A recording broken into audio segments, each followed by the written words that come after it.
sincere. I know.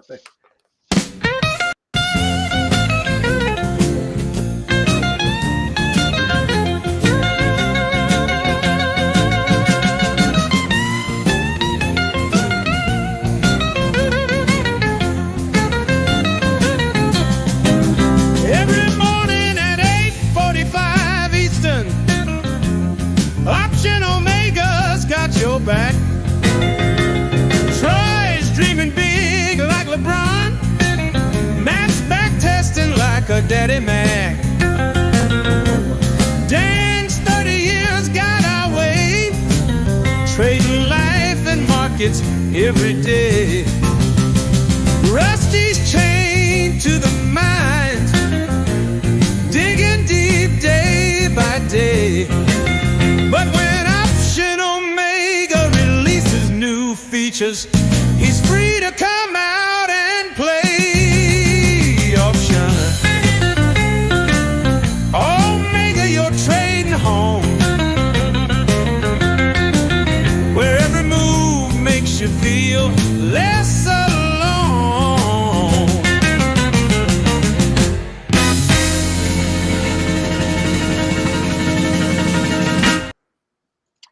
Do you guys like Bruce Springsteen? I like Nebraska. No, I mean, Stan said no, man. he's got, you know what?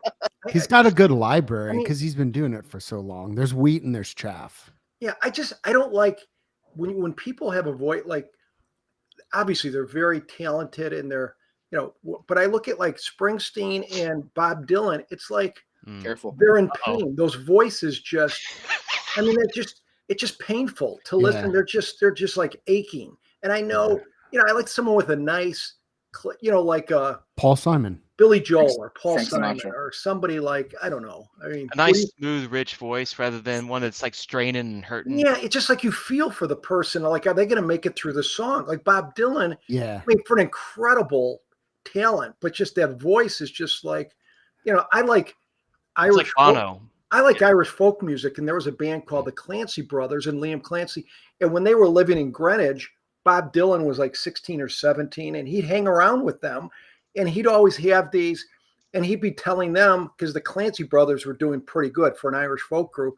And Dylan came up to him, hey, on the street, can you listen to my song? And Liam Clancy said, Bob, could you make, you know, every song was like 42 different stanzas, or, you know, because Dylan's songs would go on, and they were good friends, but it's just that the voice is a little tough. Why do you ask about Springsteen, Troy? Yeah, why do you- deep dive? I listened to him on the way here. What'd you listen to?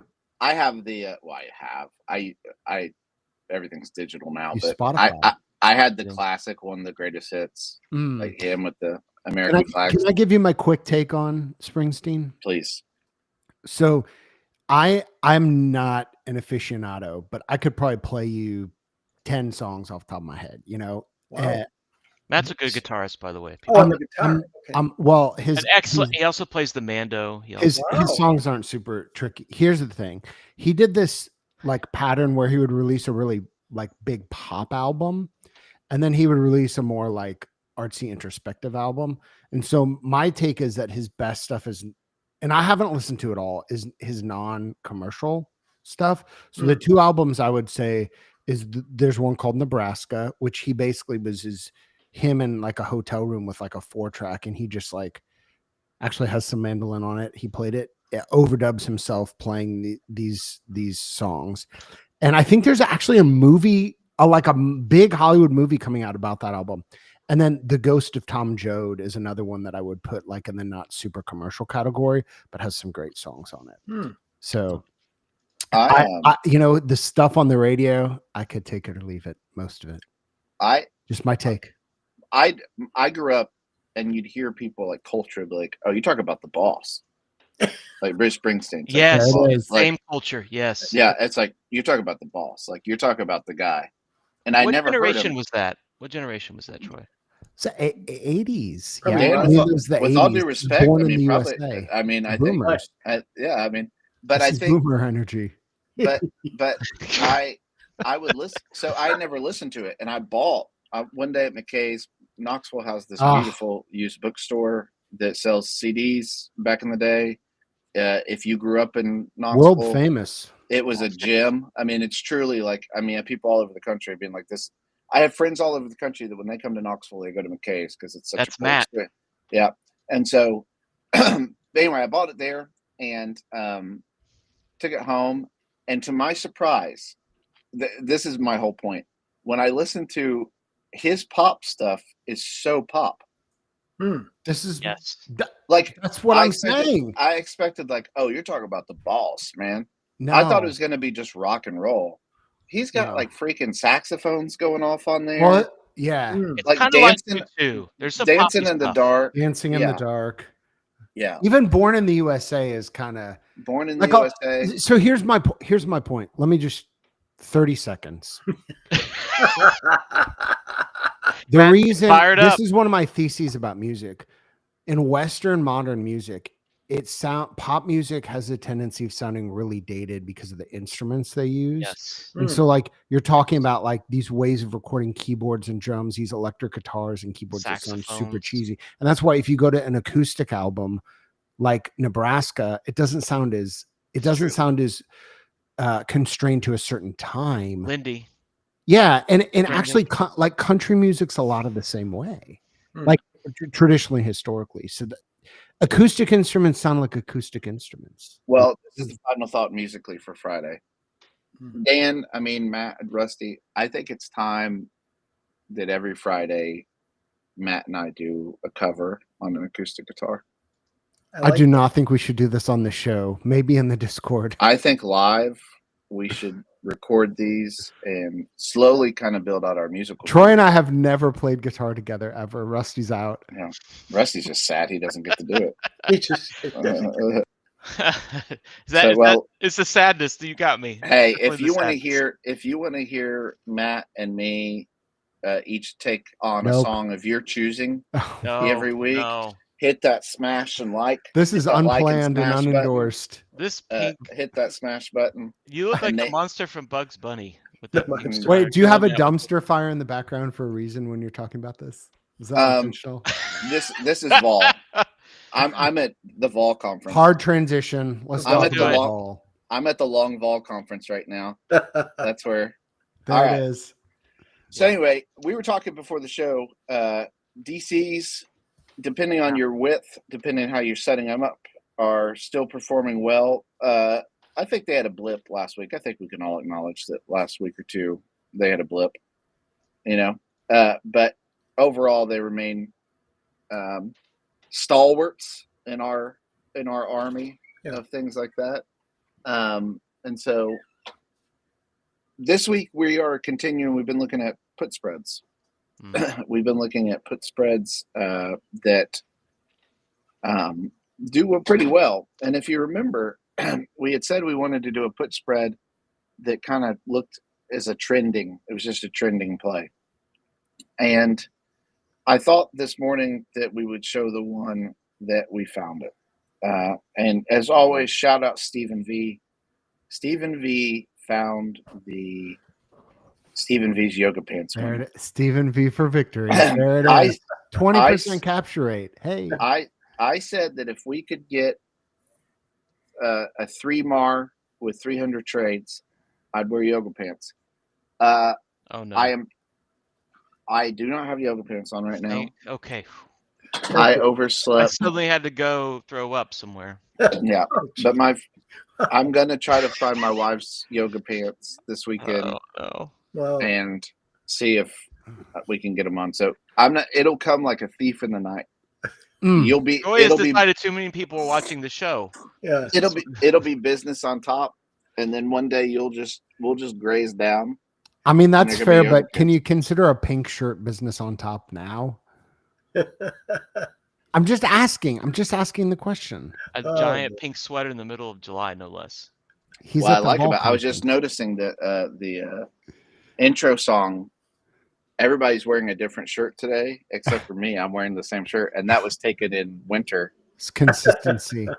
That's simplicity, though. It is. That's simplicity. It's just like this test. It's simplicity. I'll say this: I've turned into an old man.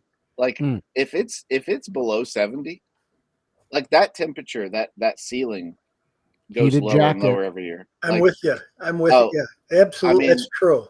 That's true. Papa, my grandpa wanted to wear heated jackets, and I think I'm maybe 5 years from just even in the summer wearing like heated jackets. But well, anyway, we'll see. Yeah.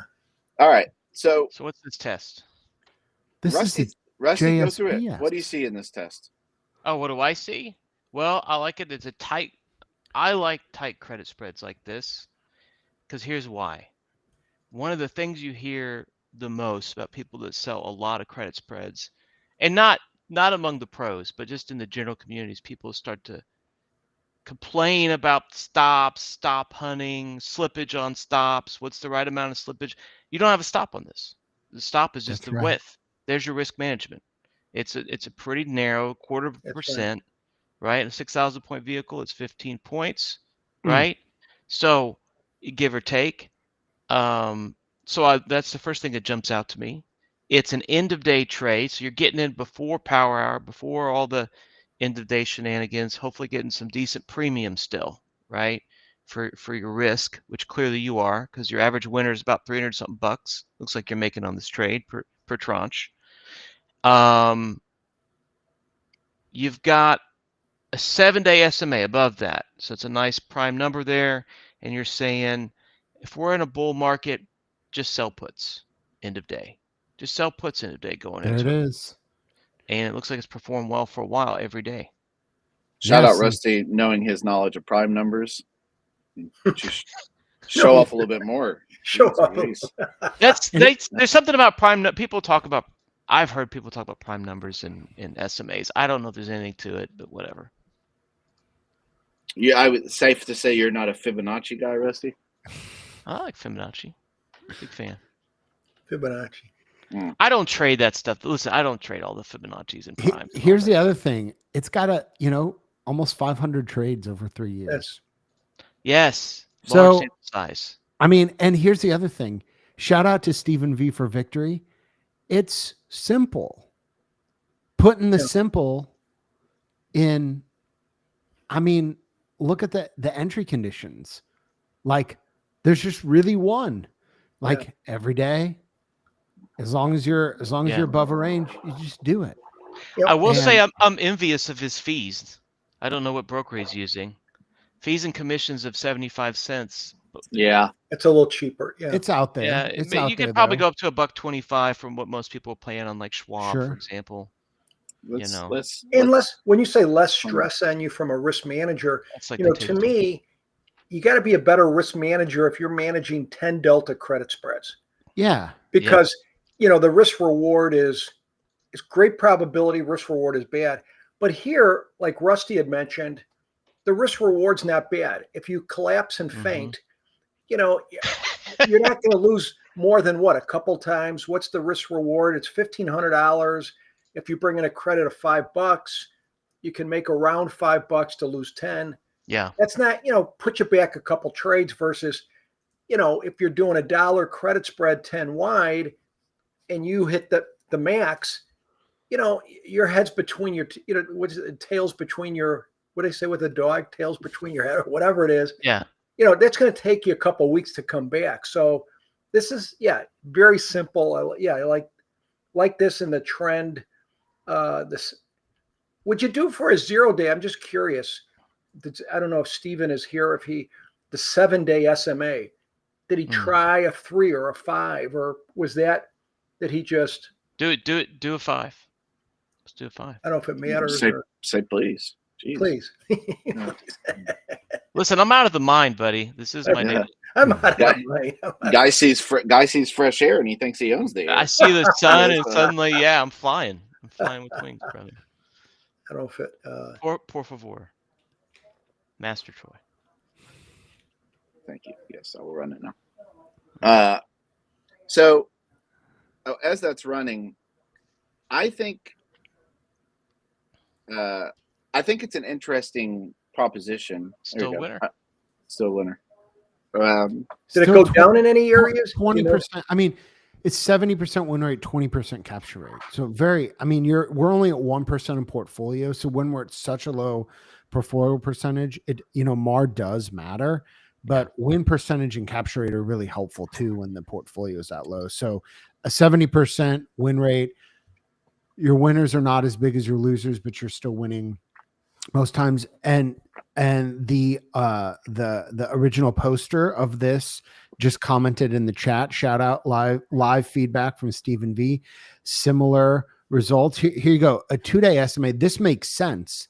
It's not as good on a 2-day SMA because it's not as good of a bullish short term. That's a good point. Snapshot, but it's still, again, it's still winning more than it's losing. Plus EV.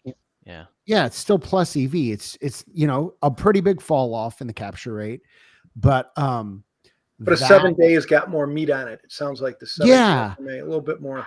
Yeah. And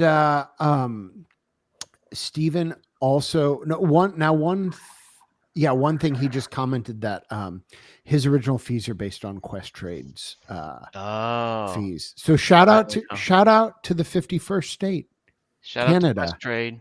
Shout out to the 51st. Milk in a bag. Have an API. Yes, in a they have bag it. Yes. is one of my favorite Canadian tropes. As a kid, I thought that the Canadians got milk in a bag rather than in a gallon.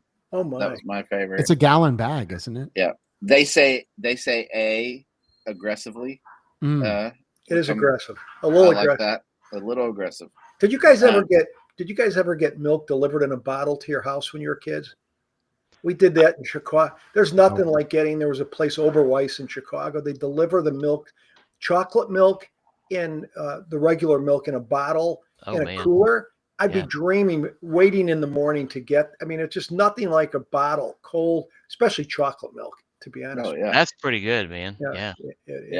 I didn't know they would. I didn't know they do the chocolate. The chocolate. Oberweis is still around. Yeah, they're around here. Phenomenal. I love it. One thing I'll say about fees and commissions, since we're talking about QuestTrade just a second ago, I will say this is where some nuance comes in. Since the closing fees on this are actually irrelevant because we never close the trade. Yeah. And so different brokers have different models. Like those are pretty close to Tasty's, 178 and 78 and close. Schwab, on the other hand, is 125, 125. It's more symmetrical. The result is the same if you're opening and closing. But the advantage of, let's say, Schwab over Tasty for this one trade is you're going to pay less in fees to open it, which is what matters. And Schwab doesn't have assignment fees versus if this expires in the money, you're going to have assignment fees with Tasty or Tradier, for example. Some brokers you do and some brokers you don't. So those are some things to think about. If you have the choice of multiple brokers and you have a trade like this, it probably has a pretty small margin and those fees will add up if you're doing a bunch of them. You're going to want to think about maybe which trades to sign. Like DCs, I always close, right? You're never riding the DCs into the sun. At least you ought to not be. So that's kind of irrelevant, right? They're not getting assigned on the DCs, I hope. Please watch the show if you are. So, but for a trade like this, maybe the choice of broker matters a little more. That's all I'll say. Could you imagine like the Amazon, you see all the Amazon, stories about packages getting stolen. Like take that. And if we had milk delivery now, all the people that just would be going around. Tell you what, can you? I mean, to get fresh milk, stealing our chalky milk, stealing our chalky milk. There'd be wars. There would be children. It'd be pretty dystopian. Yeah. I'm gonna do one thing just because I'm interested. I mean, I'm not a tranche guy. I have a lot of respect for the tranche people. It sounds like they're. I've been calling you Mr. Tranche when you're. They sound like. Well, they sound like a clan. The tranche. I am familiar with the tranche people. I am not one of the tranche people. I have a lot of respect. People. I like. I have a lot of respect for the tranche people. But I am going to do one thing just because I'm interested in it. I'm going to add like a random number. I'm going to do 1015. I want to see what this looks like if you run it twice in the day. I don't know if it's going to get better or worse. What do you guys think? You would do 2 transactions a day then? I think the CAGR is going to go up and so is the drawdown. Yes. That's my guess. The question will be like, if looking at the average winner and losers and win percentage, does that help? If it stays the same, then maybe it might, and that might actually smooth out the drawdown though, Matt. Depends on what's causing it. And we got a world-class backtester here that we're gonna find out as we start to and we didn't have a world-class backtester tranche when into we this were thing. When you're in the pit. in the pits, that's right. There it is. There's the answer. Matt nailed it. Look at Matt. Oh. What does he win? What kind of prize, Troy? Yoga pants. Me with yoga pants. Is there any better price? He gets the yoga pants. I've got one present to give. Gosh, that's like a threat. It's like Oprah. You get to see me in yoga pants. Right. You get to see me in yoga pants. All right. So, I mean, that's an interesting, you compare this with the first one. The fact that the MAR is about the same is really interesting to me, considering that you've taken on a lot more risk. You're doing a lot more trades. Geez, almost 1,000 trades. Yeah. It's interesting. Yeah. I mean, it'd be super interesting your capture rate went way down. So it shows you that there's not nearly as much edge on the morning trade than there is the evening. Well, and you could, we got a world-class backtest. We can check this puppy out.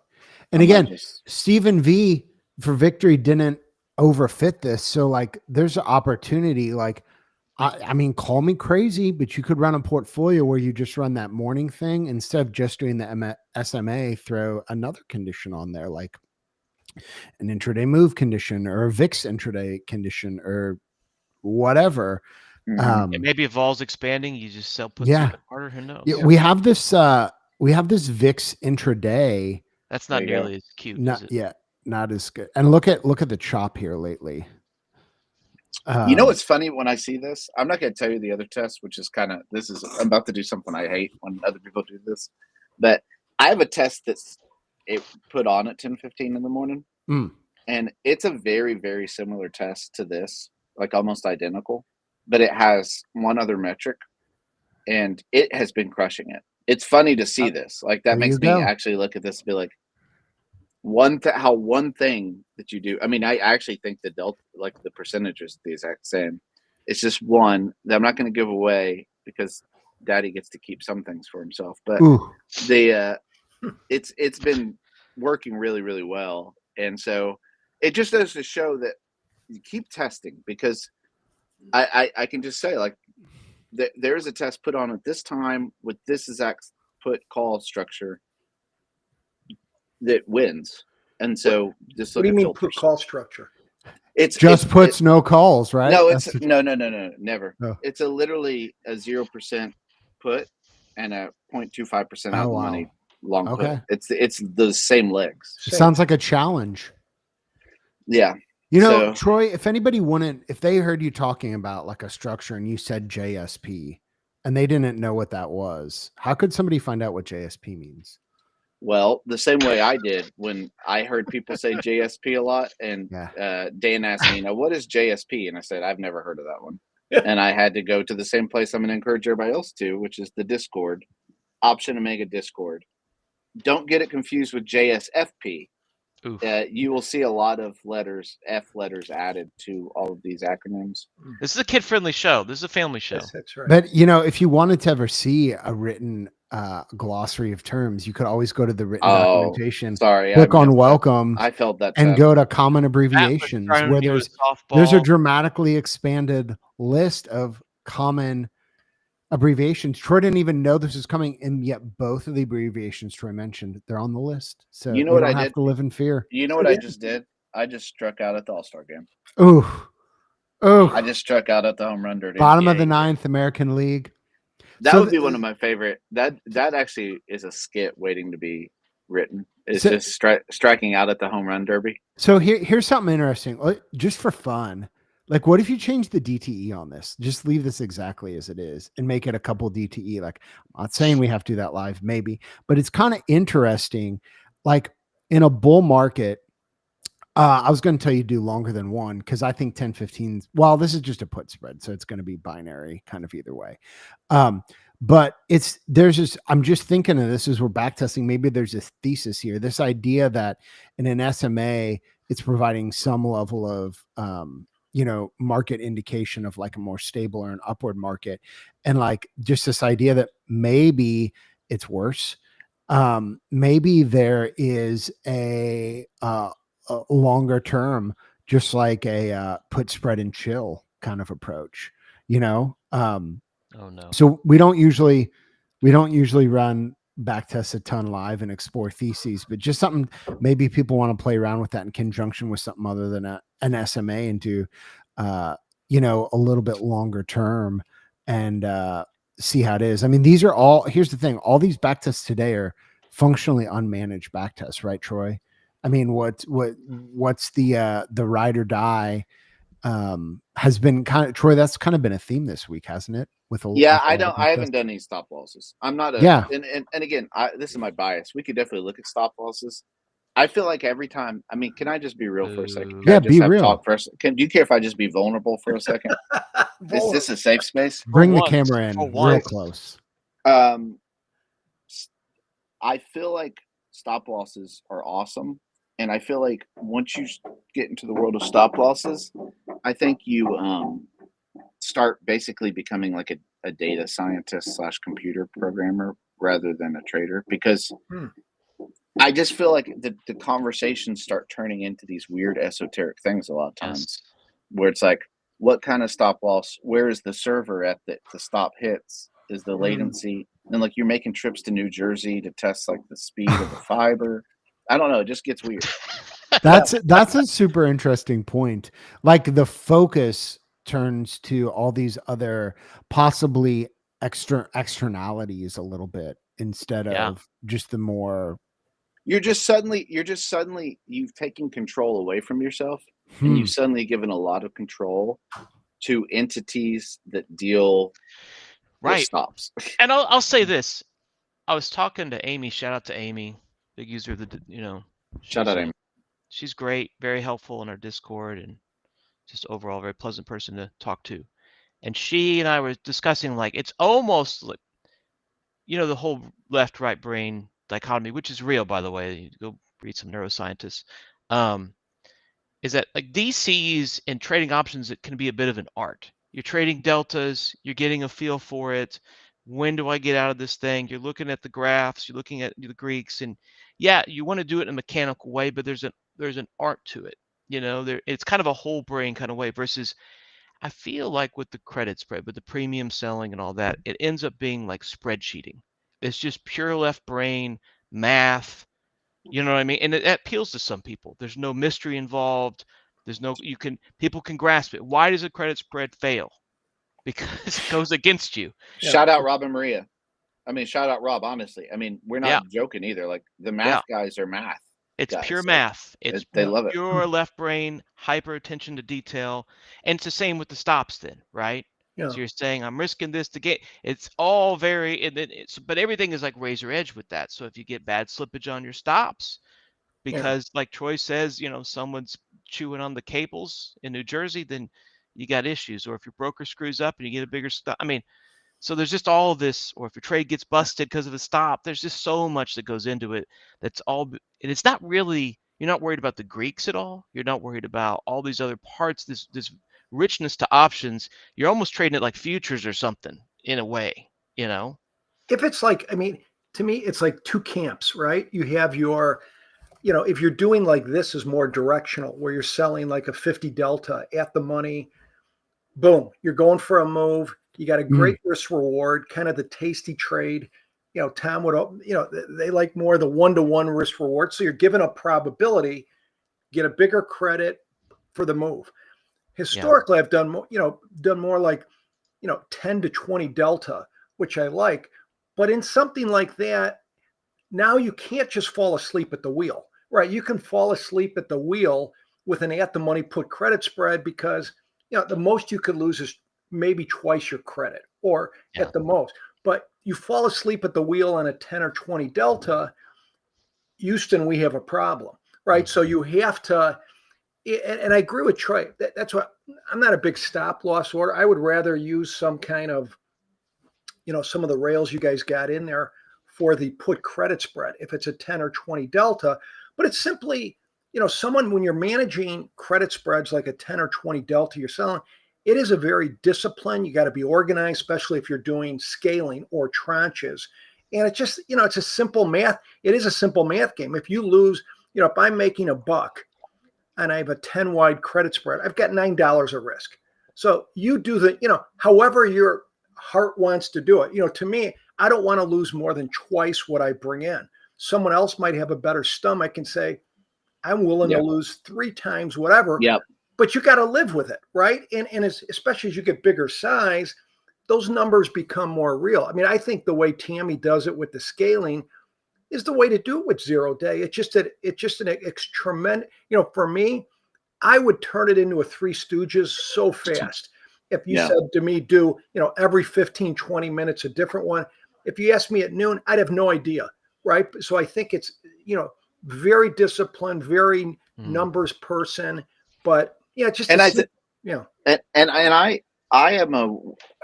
feel like this is where I get into, I got into options because of philosophy, which is a weird way to get into options. Say more. Taleb, right? wow. Yeah, Taleb. I had a buddy at work who would every once in a while, now this is going to be a shout out. I had a friend at work who introduced me to the website called Zero Hedge. That friend was Rusty Mormon, zerohedge.com. Tyler Durden. And that's right. And we started talking about a philosopher named Nassim Taleb. And then I got into options via that. And because of that, I don't think about it in terms of like math. And I'm not great at math, to be honest. This is true. Me neither. Yeah. So everybody knows that. 2 + 2 is a 5. 5 + 5 is 10. So I the way I look at it is like when I see a stop, people say, okay, fundamentally, I'm selling a put credit spread for $1. I'm collecting $1. Okay, I could lose. Let's say it's a terrible put credit spread. You're making $1 and risking $10. Okay, with a 98% win rate or something crazy. Really high. Yeah. Okay.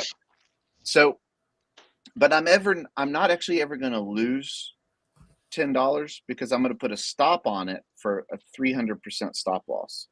So the most I'll ever lose is $3. Well, this is where my brain goes. And I'm not saying I'm right. I'm just saying this is where I come from with this stuff. That presumes that the computers always stay on. That presumes that there's no towers hit in New York. That presumes a lot of stuff that we've seen. We have data that says that doesn't just in happen. April, right? Like, what was that green candle on the the whatever day that was? Didn't we have a 10% move intraday? Yeah. What? Upward. 10% Upward? Which is insane. Yeah, gaps are, and I think that's a thing when you're selling premium or buying premium, that's the one thing you can't defend as a risk manager, gaps. Until they, that's why I think it's difficult to do too much size on earnings. Yes. Because it's like, okay, I know, you hear people say the volatility is high, right? Without thinking why are they high? But what if it goes twice the expected move or 3 times the expected move? Anything can happen. You can't do the size that you would do normally in SPX. It's just not, because you're going to have one of those gaps and it's like you're goosed, right? That's right. And I think that's the way I think about it is, are you sized for what your stop loss could lose? Or are you sized for what you actually could Preach. Because if you're sized for what you actually can lose, go ham, right? Go ham. I don't care. The market shuts down. Texas floods. Yeah, you're sleeping all right. Texas secedes. Yeah, and Texas. Let's go wild. The Wall Street goes back before. to Galveston. Shout out Galveston Island. It was going to be Wall Street before the flood of a long time ago. Anyway, the hurricane. So I think that to me is the main thing, is people think there's safety in stops and they size as if their stop is the law. The stop is not the law. Shout out to the August Japanese thing, right? Yeah, Wasn't the that- stop is not the Exactly yeah. right. The stop is That's not the scary law. The stop is the long, right? That's Yeah, Right. the That's stop really what the we're stop saying. is a This- cool the width. thing that technology allows you to like account for that most of the time works. But here's to the original point. Like I That's just what see it. does I see so many traders that are just like you end up starting. It's really we're just talking about stops all day. The type of Yeah. stops. When you the say type- that's comparable to like when people, let's just say double calendars or calendars, people will look at the Greeks and say, well, you know, when the market goes down, Vol will help me. And I'm like, there's a difference between theoretical and actual Greeks. And when the market, if you ever watch, when the market goes down really, really fast, you don't get, and certain ones, especially if you're maybe 9 days out or 10 days out, you don't get the volatility help because your short options will go up by more than your long. That's right. But people look at those Greeks, it's like, well, look at the Vega. Well, what's the Vega assuming? That each of your options is going to go up the exact same amount Right. And they for don't. you to get, you know, which I don't remember ever seeing that exactly where they go up. So I think you have to know, you know, theoretical versus actual Greeks. And what Troy said is brutally important. People, especially, I've noticed people, you know, really, they'll take that to the bank, like the stop, like it's it. It tells me I'm going to get out. I'm like, well, what if you get a huge gap? Are they going to interrupt the gap and say Phil from Iowa needs to get off the train at this stop? No, we don't make a stop. The train doesn't stop where Phil does. He's going to go 200 miles past his stop. And that's going to end. And so that's where I think Troy comes in. That's why you got to be very careful. You know, when we were going through the whole tariff thing, I was a little nervous holding too much over the weekend because weekends became like a week, right? It was like, you know, so I think let me ask you, Troy. So that's where maybe comes in possibly insurance or something like that. Do you buy? And we used to do that a lot in the pits. We would, you know, we would look at our positions every week and say, okay, if we had an 8% move in the market or whatever, how much would we lose? And if we didn't like that number, I would just walk over to the OEX pit, which was the precursor to SPX, buy enough puts, you know, just insurance, you know, buy whatever it was, whatever it was, but then you're okay. And today, I don't know if people think like that, and they have a max position goes over the weekend, and you have a Japanese, the Japanese move, and they're like, wow, I got a margin call. I'm in trouble here. Well, and to your point, I mean, there were a lot of folks who were doing a, you know, kind of a ratio back spread type 1-1-1, 1-1-2 variations on these trades where you have put debit spreads close to the money. So like you think you're okay, but they get it for credit by selling a naked put or multiples of a naked put farther out. And when you have a vol event where VIX goes to the moon, I mean, as Peter Klink said, it's units. When we talk to him from Tasty, that's it's units. And if you're short naked units during a move like that. And what people don't understand, you're right. It's not the price move. It's vol. Right. When vol temper, I don't know what vol did on that day. Do you remember, Troy, how high it went? Did it go to like 80 or something? Which one? Which day? For Japanese. In August. Yeah, well, yeah. So it was the pre-market was 80, and then by the time you could trade it, it was like 63. Wow, but that can change someone's life temporarily. Yeah, to go from a 20 or 36 to an 80. Dan, if we only got 5 minutes left before market, we can't get into this if today. If VIX went to 80 over the weekend and it opened at 80, I'm not doing the show anymore. I'm not doing the show. If it goes to, he's loaded for beer, folks. He's loaded for beer. That's right. Which also tells chain you, smoking. Oh wait, that's always. Which also tells you how my positions are doing right now.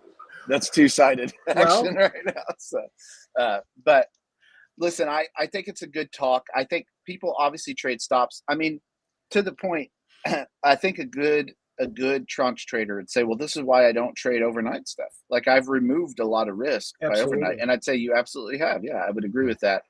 I think it's a more theoretical risk, but it's a risk that there is data. It's not just theory. It has there is still a risk when you're using stops, and therefore you're sizing to your stop and not to your max loss.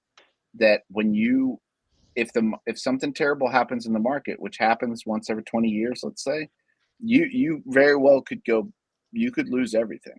I mean, you could have a lot of troubles. And so that's, the word of the day is size to your max loss, not to your stop. That's right. And Sounds good. go from there. So listen, guys, have a great trading day. Rusty's got to go back to the mines. I've actually got a little work in the mines myself this week. Troy's So I gotta go back down there. Yeah. Working on something exciting? What kind of metals you pulling out of that mine? That's right. Palladium. It's up 3%. Yeah, I do vibranium. I do a Unobtainium. lot of full scope. Mostly, here's the thing about being a developer. Cortosis. Working with Rusty in the mines is you pull up stuff and you're like, Mr. Rusty, I found some gold. And then he'll be like, what is that son, voice? And then he pats me on the head and he said, oh, Troy, son, that's more fool's gold. Get back to work. That's how it goes. Is that childhood Troy? Is that like no, that was my impression of like a 80s San Francisco miner. Mr. Rusty. That's your Nailed prospector it. from Nailed the it. West. That's I love my it. prospector. It's Prospector Pete. That's a rough. Your accent's almost as good as your ability to recognize Russian accents. Oh, do your Russian? Don't do your Russian accent. You would. We don't have time. We don't have time. Я for all that. говорю немного по-русски. This guy talks Russian. Listen, I'll be at him. We're like at McDonald's we're at McDonald's on Broadway, and he's like talking Russian. Shut up. It's like this guy looks for Broadway. This guy looks for the opportunity to speak Russian any chance he gets. Listen, anytime I've had to use Russian, it's always come out. It's always been an epic. It's like once a decade that it comes in handy. Practical. What it does, every single time, it's been a story worth telling. Yeah. So there it is. And maybe one day soon we'll tell the story. Speaking Russian. So anyway, all right, guys. Listen, have a great trading day. And